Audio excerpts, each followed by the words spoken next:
எங்கள் வீட்டுக்கிட்ட இருக்க ரயில்வே ஸ்டேஷன் இது. எங்கள் வீட்டுக்கு பக்கத்தில் இருக்க ரயில்வே ஸ்டேஷனில் பார்த்தீங்கன்னா ஒரு 2 ட்ரெயின்ஸ் நிப்பாட்டி வச்சுருக்காங்க. அதில் ஒரு ட்ரெயின் இது. திருநெல்வேலி டு சென்னை எக்மோர் போர்டில் இருக்கும்.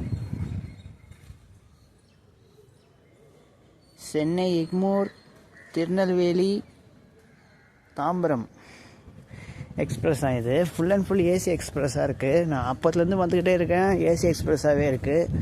Egmore to Tirunelveli AC express போல் இருக்குது இது. யாருன்னா இந்த வீடியோ பார்த்துட்டு இருந்தீங்கன்னா, திருநெல்வேலியிலேருந்து யாருன்னா வீடியோ பார்த்துட்டிங்கன்னா கமெண்ட்ஸில் சொல்லுங்கள்.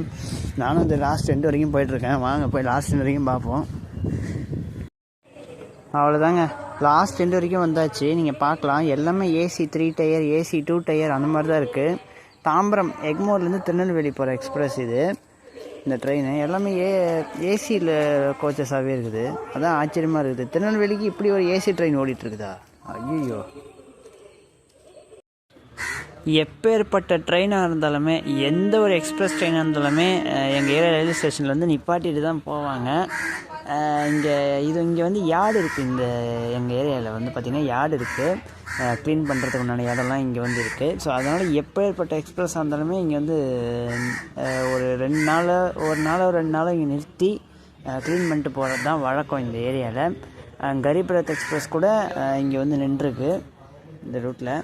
ஸோ எந்த எக்ஸ்பிரஸ் ட்ரெயின் இருந்தாலுமே இந்த ஸ்டேஷனில் வந்து நிற்கும். அப்படியேப்பட்ட ஒரு மெயினான ஒரு ரயில்வே ஸ்டேஷனும் கூட எங்கள் வீட்டுக்கிட்ட ரயில்வே ஸ்டேஷனு. சொல்கிறேன், வெயிட் பண்ணுங்கள்.